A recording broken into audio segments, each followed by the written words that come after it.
there he is, Matt Verderame, ready to go, locked and loaded. How you feeling, my man? You feeling good? Doing well. How are you? We're doing pretty good, bro. I mean, looks like Miami's making pretty good moves so far, man. We're pretty happy down here. Let's see, Waddle and some guy named Tyreek going up against X and Ramsey. I can't wait for practice. I just want practice. I just want to be Allen Iverson. I'm just talking about practice. That's it. It's going to be pretty interesting. I mean, you've got two great receivers. You have two corners that are coming off Pro Bowl years. Now, Howard had struggled at times last year, and He Ramsey, was injured. You can tell. He was Ramsey. Look, I mean, you bring him in, and he has the capability to be the best corner in football. Now, last season he made the Pro Bowl. There were times he was but other times he was very good. So he's 28 years old. I mean, as long as he's healthy, it should be a big move for the Dolphins and one that really helps them in the immediate goal of getting to the top of the AFC East. I think he's one of those guys that needs to be motivated. And I don't think the Rams year last year was any kind of motivation last year for anybody, because you knew that they were, pretty much done before they even started the season. Yeah, no, it went downhill fast. Like this year too. I mean, this is part of paying the piper now after you did everything you did, that you went after the title. And hey, man, mission accomplished. Who gives a shit? You got the title, Hey, look, if you're the Rams, would you do it all again? Yeah, you would, right? I mean, of course you would. You want a Super Bowl. Now, the downside is they're going to have some rough years because you extended yourself so far out there that you're going to have to eat it now in the back end. That being said, if you're the Rams, like you pointed out, you've got the jewelry. You're okay with it. But, look, if you can get Jalen Ramsey for a third-round pick, you do it. And Miami now is loaded on the perimeter. I mean, whether it's offense or defense. So, with Vic Fangio, he's got all the tools he needs in the secondary. Now it's about just getting what he needs out of the front seven. Yeah, and David Long also, I think, was a really good pickup at linebacker for them. So that gives them the middle linebacker also that they needed, that they were looking for too. They are filling needs. So that is the one thing that I do like, is that the moves they've made makes a lot of sense.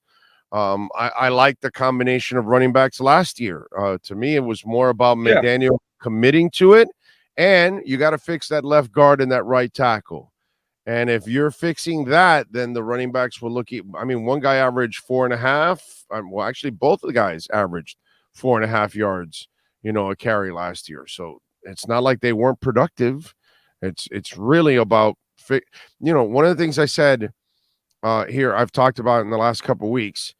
Okay, this was a pretty good offense, and yet you didn't have the tight end, and you didn't have the dedication to the running game that you need. And when you look at Brock Purdy, right, and people were bragging about him, but it's a beautiful thing when you have a dominant running game, dominant receivers, a dominant tight end, a dominant offensive line. It makes life that much easier for any quarterback. So if you give a really good quarterback a running game and that playmaking tight end, how much better can Tua be? Yeah, I mean, for sure. I think, look, for me right now at the Dolphins, I mean, the question I have is just his health. Can Tua stay on the field for a full season or something close to it? 15 games, 16 games, whatever. Can he do that? Because if he can do it, I mean, the Dolphins are. I think with Fangio, that defense is going to be leaps and bounds better. His history is that they will be very, very good on defense if they have pieces, and they've added a couple of huge pieces. They obviously can do more in the draft. My big thing with them is just Tua's health, because if he's healthy, they're really good. I mean, they're really, really good. But he's got to stay on the field, and that's obviously the big looming question right now with Miami. Yeah, that obviously that is the big one there. All right, so you what kind of a grade are you giving them right now? I'd probably give him like an A-. I think is fair, right? I mean, look, Ramsey, the only question is, was his moderate decline last year the start of a like decline year after year, or was it just like our team stinks and I don't care because we're 4-11? Like, I mean that's the question. I I like, think it's the latter. I think I, he's that guy.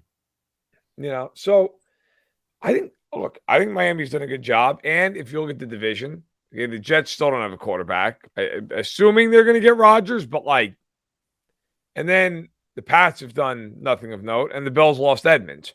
So if you're scoring at home, the Oh, and Dolphins. they're losing Poyer too. Yeah, well, I mean, yes, he's still a free agent, but yes, it is assumed he will be gone. But it looks like he's going somewhere Yes. else. Actually, they can't sign him, so it looks like So he still might show up here. Who he could. knows? He could. You know, Can you the imagine Bills, that the Bills are capped out because they spent on Allen. Of course, they had to. It's the right move. And they spent on Von Miller, and they spent huge on Diggs and on Milano and on Dawkins and on White. And like they're what they are at this point. I mean, the Bills, to get better, the Bills are going to have to draft very, very well because they're not going to go out and get these huge free agents anymore. Those days are over. So Right. Miami is not in that boat yet because Tua is still on his rookie deal. And that's where you have to take advantage of it. And Jalen Phillips and Jalen Waddle. Yep. You're gonna have to pay all those guys in the next 2 years. So this is why I say this is a 2-year window for the Dolphins here. Next year and the year after, they're gonna go all in because that third year contracts are going to start kicking in, and then they're going to have to start taking some off. And that's where I think some of these other contracts, they're kind of stretched out to that point. And then that's when you're going to get out of those kind of deals. Like X will not be here 3 years from now. So certain deals will be off the table, by the time you got to pay some of these other guys. But that's why these next 2 years are all in years, because if not, you're going to have to then reset the team, after that. So we'll see what ends up happening. Who else? And by the way, to piggyback off your point, that's the other thing that's happened here is that I think Miami has put themselves in position to win the division, correct? They're in the conversation, for sure. I mean, I think, look, at this point, again, it's Tua stay healthy. Because if he stays healthy, they are talented all over the field. I mean, look, they have 2 top-tier weapons on offense. I like the running backs. They have a defense that has multiple pass rushers and 2 excellent corners. And then you add in a guy like a Javon Holland, right? You add in guys like David Long, who they brought in. So the talent's there. I mean, if you're Miami, the goal should be to win the division. That should be the goal. Like, you made the playoffs last year. That's a start. And they did it with a ton of injuries. This year should be about catching Buffalo, trying to win that division. If that's not the goal, something's wrong. All right, so Aaron Rodgers is going to make his decision on the Pat McAfee show. Is that what's going to happen? I don't know. I don't know. I mean, this is awesome for Pat McAfee. I was thinking about this. Sure. But then on the flip side, what are you, dude? A fucking high school player holding up your hat to just tell us what school you're going to? Like, are the Jets really going to find out whether they have a quarterback or not on a radio show? My guess would be really? Is that what we're doing now? My guess would be that Aaron Rodgers is going to do whatever makes the most sense for Aaron Rodgers. It gets the most attention for Aaron Rodgers because that's what Aaron Rodgers wants. He wants as much attention as humanly possible. And if he wants to sit up there and say, oh, the media is blowing this out of proportion, that's nonsense. He has turned this into a circus. And my feeling on it is, this is a high school kid picking his hat. It's the equivalent of it, dude. You're 39 years old, man. Make a decision. Yeah. Like, just make a decision and be an adult. Like, this is crazy. And now you've got Schefter talking about that the Packers want 2 firsts. 2 firsts. He's 40. They're not getting 2 firsts. It's bonkers. And whether or not he says hold on a second now. Now, wait, hold on a second now. Hold on. It's crazy, but The Jets have no options anymore. They're done. I got to be honest with you, man. If they're gonna do that, I'd give it up for Lamar at that point. I'd say fine, we'll negotiate with Lamar Jackson. If we're talking 2 firsts, I'll take the guy who's 26. And look, I think Jackson's got his limitations in some ways, throwing the ball. Yeah. I would take him at 26 over Rodgers at 40 any day of the week. Yeah, but what do you have a better chance at winning a title? With Aaron Rodgers for a year or two, or for Lamar Jackson for the next 4 or 5? See, this is where I come down on this, he doesn't win in the playoffs. Neither does Rodgers for the last decade. No, I know. I mean, so to me, that's the thing here. Like, I hear you, but my feeling is they're not winning the Super Bowl with Rodgers anyway. They're not beating Kansas City and Cincinnati. To me, I think if Tua's healthy, they're not beating Miami. Period. I don't think they win the division. You could make that case. I mean, Buffalo. Miami was the division. Are the Jets better than Jacksonville? I don't know. Maybe. But they're not better than those top teams. There's no way. So to me, if I'm giving up that kind of capital, 2 firsts, I'll give it to Baltimore. See ya. We'll take Lamar. Yeah, because they're obviously asking for the 2 firsts because everybody else is gone now. I mean, they have no choice now. Outside, if you want to go Lamar. But now that Derek is, Derek's gone, that option's done. Garoppolo's done. But I would argue this though too. I would also argue this. What other option do the Packers have? They don't want him. They do not want him. Yeah. So, like, if you're the Packers, you're going to hold the Jets hostage here. You need to. You got to try at least. You got to try. Sure, they could try, but the Jets know they have no leverage. Like, if I'm the Jets, I go, here's a 3rd round pick. Get lost. We're not giving you more than that. For what? Why? You're not trading him anywhere else. Who else is acquiring him? So if I'm the Jets, I'd be like, that's nice. Here's a day 2 pick. Maybe we'll throw in a day 3 pick and call it a day. And we're gonna have to take on all that freight. We're gonna have to take on the money. We're gonna take on Rodgers and all of his baggage. And you're getting a mid-round pick, and we're all moving forward. Interesting.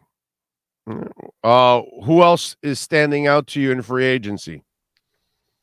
I think it's a year where there's not a ton of free agents that really move the needle. But I thought the Bengals did a good job getting Pratt back. I like what the Panthers have done.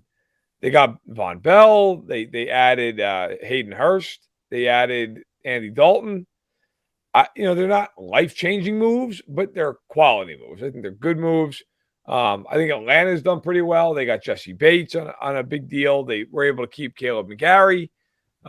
Denver spent a fortune. I don't know that Denver's noticeably better. So I don't like. Well, they had to improve the offensive line, bro.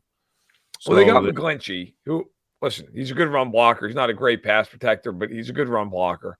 And they got Powers, who I like. So Denver's better now. Are they contracts worthy of what they've given out? I don't know, but they're better. They were kind of desperate because their line was so bad. So that's probably why listen, in free agency, you always overpay. Whether you like it or not, you're always overpaying in free agency, no matter who you sign, pretty much. I like the Lions getting Cam Sutton. I thought was a good signing. Cam Sutton's a good player. So the Lions getting him, I like that. But yeah, I don't think this year is a bunch of free agents are like, wow. Although I should mention, the biggest one that I loved, actually my favorite signing was Hargrave to the Niners. I don't know how you block that team. They are just a brutal. Oh, yeah. Jesus Christ, that defense is loaded. It's unbelievable. That front 7 is insane. Good luck with that. Yeah. Yeah. No, I'm with you there. Patriots, dude. What are they doing? Not much. Not much. I mean, Jacoby Myers is gone. And who's in? I don't know. Nobody? Mac Jones can't be thrilled. What else do they have? Nothing.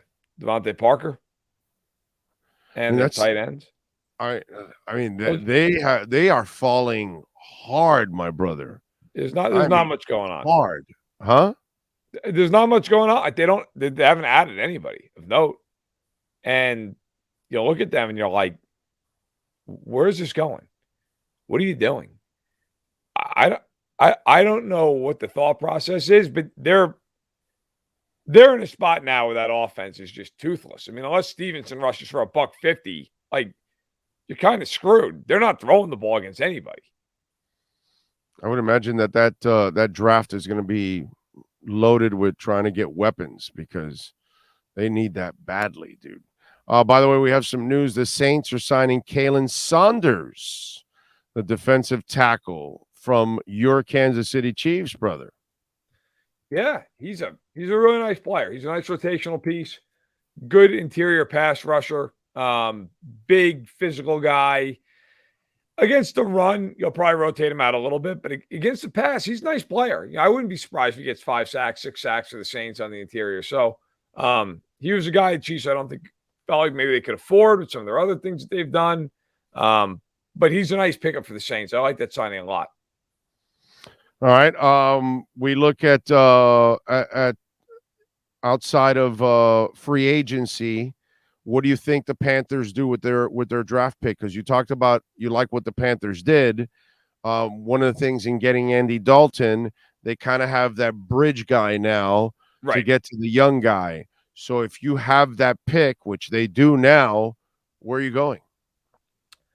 Well, I mean, look, you're going quarterback, obviously. The question is going to be, is it Stroud or is it Young, right? I mean, that's the big question. Now, I will say this. I always point out, Vegas always knows. And the second the Panthers got up there, Stroud became an overwhelming favorite to be drafted. So that would be my inclination, is that they're leaning that way. That would be my pick, actually. Stroud is the guy that I would take I would too. I would lean to. I would too. So I think that's the way they're going to go. Now, could they trade back to 2? If they love both of the guys, sure, they could. But my guess would be that they'll go with CJ Stroud. Bigger, a little bit more rugged. And I think that's probably going to be a little bit of a tiebreaker, if you will, for them. What do you got going on Sports Illustrated so folks can check you out, my friend? Yeah. Go to SI.com. I have the top 10 remaining free agents out right now. I wrote a column about the Raiders and how they are trying to be the Patriots West and how that never works. I laid out a whole bunch of examples, including Brian Flores and the Dolphins. So you can check those out. And you can also check out my Twitter feed, which is just never ending. Yeah, and the Raiders, that's another mess that's going on there too. Jesus Christ. It's actively getting worse day by day. And the Wallers, you gave that guy away for a third rounder. That you signed Jimmy Garoppolo, who cannot throw the ball down the field and needs a tight end in the worst way, and you have Darren Waller and you trade him. Just brilliant management there by the Raiders. Yeah. You heard the story behind it that he apparently, he ran his mouth in the combine and told everybody about Darren Waller's marriage, getting married and the wedding. And Waller had not announced to anybody and publicly about the wedding. And then after he got traded, RG3 was kind of like commenting on it, and his wife, who is an Aces player in the WNBA, she retweets probably because he wasn't invited to the wedding is why he traded him away. It's just the most Raiders thing ever. Like, of course, that would be a reason. It's like all these guys that leave the Patriots, they're like Bill, like they have no people skills or something, or I don't know what it is, dude. But like, wow, and you know what? In today's world, more than ever do you need people skills, because these young people, my brother, they are as sensitive as it gets. So, I think it's a real positive for Mike McDaniel, who is big on communication and support and those kind of things, because in today's world, you're probably better off that way. Yeah. Actually. Yeah. No, you're not wrong. McDaniel's an odd bird. All right, follow him on Twitter at Matt Verderame and catch his work there at Sports Illustrated. Matt, we will catch up next week, my friend. Thank you. Sounds good. Take care. You got it.